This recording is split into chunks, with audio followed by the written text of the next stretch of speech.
अल्हम्दुलिल्लाहि वहदहु वस्सलातु वस्सलामु अला मन ला नबिय्य बअदा औज़ु बिल्लाहि स्समीइल अलीम मिनश शैतानिर रजीम बिस्मिल्लाहिर रहमानिर रहीम रब्बि अदखिलनी मुदखल सिद्क़िन व अख़रिजनी मुख़रज सिद्क़िन वजअलनी मिन लदुनका सुल्तानन नसीरा।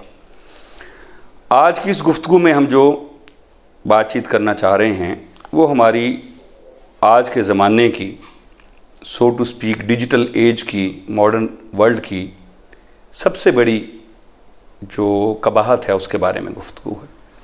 वो कबाहत ये है कि डिप्रेशन बहुत है, एंग्ज़ाइटी बहुत है, अंदेशा है, दूर दराज हैं, चीज़ें काबू में नहीं आ रही और हम एक चीज़ को काबू करने के लिए जो लाहे अमल इख्तियार करते हैं वो चार और चीज़ों में ख़राबी का बायस बनती है। बाय द वे से मुझे वो अनवर मसूद साहब की एक नज़्म याद आ गई जो फैक्ट है बाय द वे एंटीबायोटिक्स के बारे में। नज़्म का लुब्बे लुबाब ये है कि सर के दर्द की जब आप गोली खाते हैं तो घूमती फिरती कहीं ना कहीं हार्ट अटैक का बायस जा बनती है। तो उसका गालिबन फिर हल ये होता है कि उन्हीं का एक मिसरा है कि you will have to learn to live with it. आप कहते हैं सर का दर्द ही ठीक है। इसकी वजह क्या है? इसकी वजह बड़ी आसान सी है और उसका हल बड़ा आसान सा है। जब मैं इसको इतना आसान करता हूँ तो मेरे दोस्त एतराज़ करते हैं कि जनाब आपको इतना आसान क्यों दिखता है और आपको इतना आसान क्यों लगता है। तो उसके दो जवाबात होते हैं मेरे पास। पहला तो ये कि जब आप असातिज़ा से पूछते हैं तो उस्ताद की पहचान ही होती है, वो चीज़ों को आसान कर देता है। अल्लाह ताला कुरान पाक में फरमाते हैं वलक़द यस्सरनल कुरआन लिज़्ज़िक्रि। तो अल्लाह ने कुरान आसान कर दिया। सबसे बड़ा उस्ताद तो वही है। फिर जो पैगंबर आते हैं वो भी चीज़ों को आसान कर देते हैं। फिर अल्लाह ताला कुरान पाक में फरमाते हैं फ़इन्ना मअल उसरि युसरा, इन्ना मअल उसरि युसरा। अगर जो हमने पहले गुफ्तगू की हुई है, अगर अल्लाह की बात पर हम एतबार ले आएँ और पैगंबर की बात पर सल्लल्लाहु अलैहि वसल्लम एतबार ले आएँ तो आसान हो जाए। इसमें बड़ा खूबसूरत पैगाम है। अगर मुशक्क़त आ गई है तो अब अल्लाह की रहमत पर लाजिम है कि वो आपको आसानी देगा। उसने जोड़ के बताया। तो वैसे आसानी आ रही है कि नहीं आ रही मुझे और आपको नहीं पता, लेकिन अगर मुश्किल आ गई है तो अब तो पूरी यकीन हो जाए कि आसानी आएगी। तो इसीलिए आसान है चीज़ें, चूँकि हम उस तरह देखते नहीं हैं हमें मुश्किल लगती। ये बड़ा आसान सा मामला है। जब आप ज़िंदगी में, आज की ज़िंदगी में, डिजिटल वर्ल्ड में हम कहते हैं, हम क्या करते हैं? हमें कोई बीमारी होती है, हम स्पेशलिस्ट के पास जाते हैं। तो इधर भी हुई है मामला। आप मुश्किल में हैं, आप एंग्जाइटी में हैं, आप डिप्रेशन में हैं, पहले वजह पता करें ना जी। तो आसान सी बात ये होती है जब हासिल जो आप करना चाह रहे हैं और मौजूद जो आपके पास है उसमें अगर एक फ़र्क आ गया, बहुत आ गया, तो वो आपको रंजीदा करेगा, डिप्रेशन में ले जाएगा, या उसको तलब की कोशिश जो है वो आपको एंग्जाइटी में ले जाएगी। यहीं रुकना है। जो मेरे पास है उसमें मेरा ज़ोर बाजू कितना था। मैं अल्लाह की मदद से बड़ी आसानी से कह सकता हूँ, शायद ही कोई ऐसा आदमी होगा जो ये कह सकता हो कि आज मेरे पास जो कुछ है मेरे ज़ोर बाजू का नतीजा है। मैं प्रैक्टिकल बात करने की कोशिश कर रहा हूँ। तो जो आज तक का हासिल है वो ज़ोर बाजू का नतीजा नहीं है, तो जो आइंदा का हासिल है वो कैसे ज़ोर बाजू का नतीजा होगा? वो भी नहीं होगा। तो फ़र्क यहाँ है जहाँ हम ये समझते हैं कि कोशिश नतीजा खेज़ होती है ख्वाहिश के हसूल में। हालांकि हम अपनी ज़िंदगियों में हर वक्त, हर लम्हा, हर दिन देखते हैं कि कोशिश हर दफ़ा लाजमी नतीजा खेज़ नहीं होती। और इसमें बेशुमार मिसालें। हज़रत अली से एक कौल मंसूब है कि अल्लाह से अक्ल की बजाय तकदीर, मुकद्दर मांगो, क्योंकि मैंने बहुत सारे अक्ल वालों को, बहुत सारे मुकद्दर वालों का दस्ते निगर देखा है।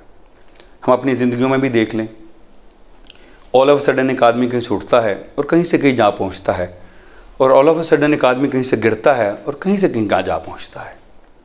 तो ये सारे मामला उसके हैं जिसको हम तकदीर कहते हैं। ये एक अलहदा मौजू है, उस पर हम गुफ्तगू करेंगे। अभी हम वापस आते हैं। अच्छा जी, हो गई एंग्जाइटी, अब क्या करें? हम उस रास्ते पे चल पड़े, दानिस्ता नादानिस्ता शैतान के बहकावे में आके, नफ्स के चुंगल में फंस के। करें क्या? इलाज तो उसके बाद का है, आसान है इलाज, क्योंकि अल्लाह ताला ने एक स्टेटमेंट जारी फरमाई है।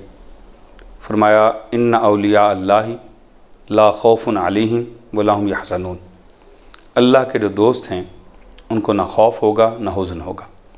हुज़न जो है, आप इसको डिप्रेशन की अरबी ट्रांसलेशन समझ लें। खौफ बीच में शामिल हो जाता है किसी हद तक। वो कैसे कि जब गारे सौर में रसूलुल्लाह सल्लल्लाहु अलैहि वसल्लम और हज़रत अबू बकर रज़ियल्लाहु तआला अन्हु दोनों थे, और ये मैं पहले भी बयान कर चुका, कुफ़ार करीब लगाए तो फरमाया ला तहज़न, डोंट वरी। तो वरी आ जाती है उसमें, सारा आ जाता है। तो अगर आप चाहते हैं कि हुज़न से बच जाएं, खौफ से बच जाएं, अल्लाह के दोस्त बन जाएं। अब अगला मरला आ गया, अल्लाह का दोस्त कैसे बनना? बड़ा आसान काम है। दोनों दुनिया में दो ही ग्रोह हैं, एक जो शैतान के दोस्त हैं और एक जो अल्लाह के दोस्त हैं।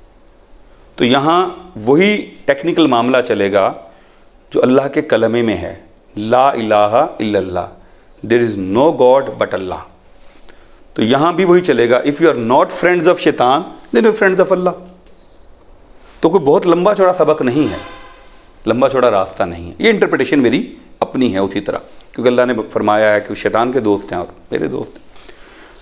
तो अगर शैतान से हम महफूज हो जाएं तो हम अल्लाह के दोस्त बन जाएंगे।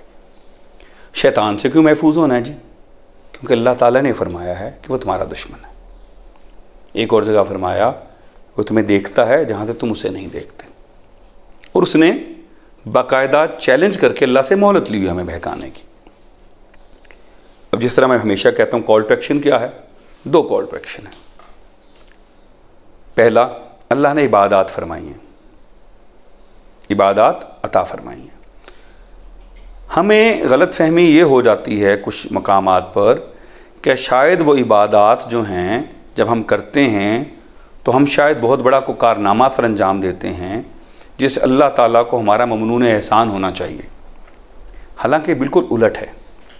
वो इबादत हमें इनेबल करती हैं कि हम शैतान के हमले से महफूज रहें और उसके दोस्त ना बने।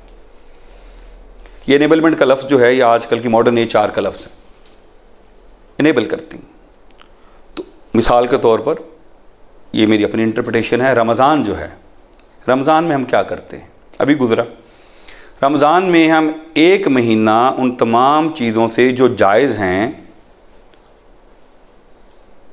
एतराज़ करते हैं, ताकि बाकी के महीनों में जो चीज़ें नाजायज़ हैं उनसे एतराज़ करने की इनेबलमेंट पैदा हो जाए। वैक्सीनेशन क्या करती है? आज के ज़माने की सबसे बड़ी टर्म यही तो करती है। तो मैं तो ये कहता हूँ कि वैक्सीनेशन का कॉन्सेप्ट जो है मुसलमानों को ग़ालिबन पहले आना चाहिए था, इसी उसूल से।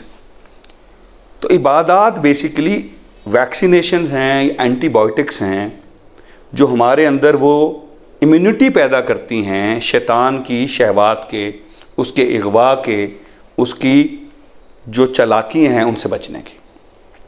तो अगर आप इबादत करते चले जाएं और बर वक्त करते चले जाएं तो वो आ जाती हैं। अब दूसरा, जो इबादत हैं उन पे गौर करें। नमाज ग़ालिबन जिस्म की जो तसाहुल की इम्यूनिटी है उसको बढ़ाती हैं। फजर में उठते हैं, नींद छोड़ते हैं, ठंडे पानी से वज़ू करते हैं, दोपहर में नींद आ रही होती है, धूप में नमाज़ पढ़ते हैं।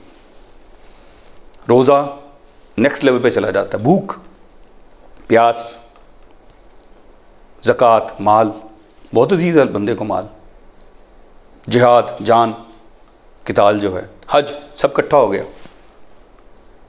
तो वो सारी जो इम्प्योरिटीज़ हैं जो बनाने वाले को पता है कि हम में हैं, अल्लाह ने उनको ख़त्म करने और उन मामलात में शैतान के हमले के ख़िलाफ़ इम्यूनिटी पैदा करने के लिए हमें अता फरमा दें। हम अगर करते रहेंगे हम शैतान की दोस्ती के हल्के में जाने से बच जाएंगे, जैसे ही बचेंगे अल्लाह के दोस्त बन जाएंगे, अल्लाह के दोस्त बनेंगे, हुज़्न हमारे करीब नहीं आएगा, खौफ हमारे करीब नहीं आएगा। फिर इसके बाद अल्लाह ने सप्लीमेंट भी दे दिया। अच्छा, इबादत आप कर रहे हैं, भूल चूक हो जाती है, देर से बेर हो जाती है, तो अल्लाह ताला ने रसूलुल्लाह सल्लल्लाहु अलैहि वसल्लम के ज़रिए हमें दुआएं बता दी, जो हमने पहले गुफ्तगू की। रिसालत इसलिए है, अल्लाह का पैगाम तो वहीं से आता है। सुबह शाम की दुआएं हैं, मुख्तलिफ मामलात की दुआएं हैं।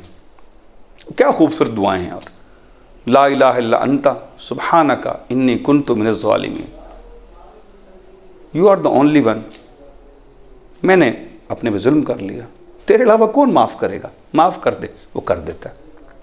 वो दुआएं हैं, हर मौके की हैं। तो अगर इन दोनों का एहतमाम कर लिया जाए,